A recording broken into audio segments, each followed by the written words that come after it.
selamat pagi. Selamat memasuki hari Senin kembali. Kemarin mungkin adik-adik Sabtu minggunya jalan-jalan, happy-happy. Sekarang hari Senin adik-adik udah kembali bersekolah lagi. Bagaimana kabarnya adik-adik? Semoga semuanya sehat selalu ya. Aku juga mau menyapa untuk mama papa yang ada di rumah, oma, opa, tante, om, dan semua keluarga. Halo, selamat pagi. Semoga semuanya sehat selalu ya. Pada pagi ini ketemu lagi dengan aku, Kak Sela, yang akan membawakan saat teduh pada hari ini. Sebelum kita bersaat teduh, kita berdoa dulu ya. Lipat tangannya, tutup matanya, kita berdoa. Selamat pagi Tuhan Yesus yang baik. Terima kasih Tuhan untuk segala penyertaan Tuhan hingga pada saat ini. Pada pagi ini kami akan bersaat teduh Tuhan, kiranya Engkau pimpin dan sertai saat teduh kami dari awal, pertengahan hingga pada akhirnya. Terima kasih Tuhan Yesus. Amin. Oke adik-adik, pada pagi hari ini kita akan baca Alkitab dari kitab Ibrani 5 ayatnya yang ke-7 sampai ke-8. Ibrani 5 ayatnya yang ke-7 sampai ke-8. Aku bacain ya, adik-adik boleh buka Alkitabnya juga. Dalam hidupnya sebagai manusia, ia telah mempersembahkan doa dan permohonan dengan ratap tangis dan keluhan kepada Dia yang sanggup menyelamatkannya dari maut. Dan karena kesalehannya, ia telah didengarkan. Dan sekalipun ia adalah anak, ia telah belajar menjadi taat dari apa yang telah dideritanya. Oke adik-adik, renungan pada hari ini itu aku akan bercerita tentang kantong Doraemon. Siapa yang masih suka nonton Doraemon? Kayaknya semuanya masih pada nonton ya, karena aku pun juga masih nonton nih Doraemon. Oke adik-adik, adik-adik masih inget gak ya kalau lagu Doraemon itu yang lagunya Aku ingin begini, aku ingin begitu. Nah itu kan lagu Doraemon ya. Banyak sekali keinginan-keinginan yang disampaikan lewat lagu tersebut.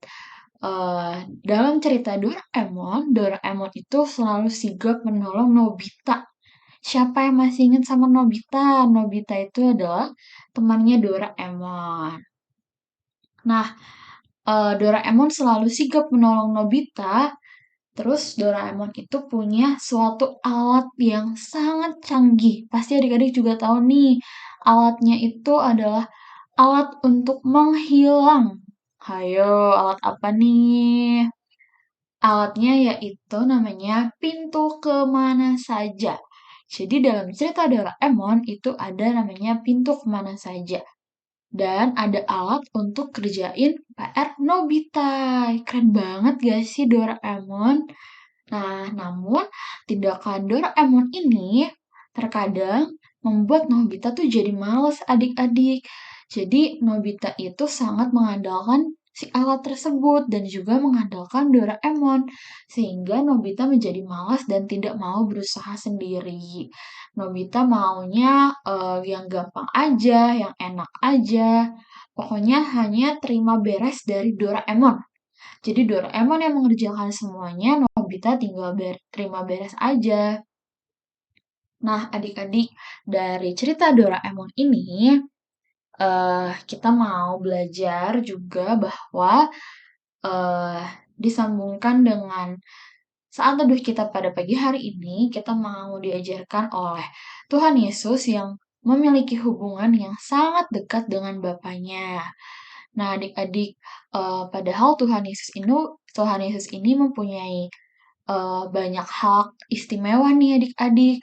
Tapi Tuhan Yesus ini tidak diperlakukan dengan spesial juga oleh Bapaknya. Jadi tetap Tuhan Yesus ini berusaha sendiri, tidak mengandalkan kantong ajaib Doraemon tadi seperti pintu kemana saja dan alat yang bisa mengerjakan PR Nobita, tidak seperti itu.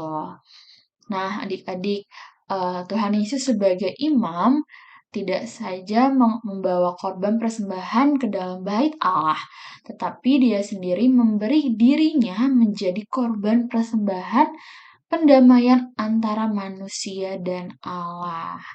Nah, kita mau diajarin nih pada saat teduh pagi ini, yaitu kita harus bersyukur karena adik-adik masih punya orang tua, teman, dan orang-orang sekitar yang selalu bantu adik-adik untuk melakukan tugas-tugas adik-adik juga, pekerjaan rumah, dan masih banyak yang lainnya. Jadi, kita jangan lupa bersyukur karena kita masih punya orang-orang di sekitar juga yang membantu kita. Adik-adik harus ingat, eee, dalam hidup ini tidak selamanya, tidak setiap waktu itu gampang adik-adik. Jadi ketika adik-adik pengen sesuatu, pastinya adik-adik harus bekerja keras, harus usaha, harus berdoa untuk mendapatkan, sesuatu tersebut. Jadi, tidak mengandalkan seperti Nobita nih yang mengandalkan kantong ajaib pintu kemana sajanya Doraemon, tapi adik-adik juga harus terus berusaha, adik-adik harus juga mandiri dalam mengerjakan segala sesuatunya agar tidak, bergantung seperti Nobita, dia kan, sangat-sangat bergantung kepada Doraemon ya. Nah, kita tidak boleh seperti itu, kita harus berusaha, harus kerja keras, semuanya harus bisa kita lakukan sendiri. Mulailah dari hal-hal kecil adik-adik, seperti kalau bangun tidur adik-adik beresin tempat tidur, terus kalau adik-adik sudah bisa ambil makan sendiri, adik-adik ambil makan sendiri. Kalau selesai makan boleh dicuci piringnya. Dari hal-hal seperti itu nanti adik-adik akan bisa melakukan hal-hal yang lebih besar lagi. Belajar taat, belajar mandiri, dan disiplin. Sekalipun adik-adik memiliki banyak kemudahan, tapi adik-adik harus bisa mandiri dan mengerjakan semuanya sendiri. Oke, kalau gitu sebelum, ditutup saat teduhnya, sebelum adik-adik melanjutkan kegiatan bersekolah, mama papa kerja, dan lain-lainnya, kita satu dalam doa. Selamat pagi Tuhan Yesus, terima kasih Tuhan kami sudah boleh bersaat teduh pada pagi hari ini Tuhan. Kiranya Engkau mau memberkati kami semua Tuhan agar menjadi anak-anak yang taat, anak-anak yang mandiri, dan anak-anak yang tidak mengandalkan sesuatu kemudahan Tuhan Yesus. Tuhan berkatilah kami sepanjang hari ini dari mulai pagi ini sampai dengan malam nanti kami tidur Tuhan Yesus. Kau pimpin dan sertai kami Tuhan, berikanlah kami kesehatan, agar kami dapat melakukan aktivitas kami dengan lancar. Berkati juga orang tua kami, keluarga kami, dan juga kakak-kakak lain Tuhan yang menjalani aktivitas pada pagi hari ini. Terima kasih Tuhan Yesus. Amin. Oke adik-adik, selamat bersekolah, semangat, jangan lupa jaga kesehatan. Sampai bertemu di saat teduh besok. Bye-bye. Tuhan Yesus memberkati.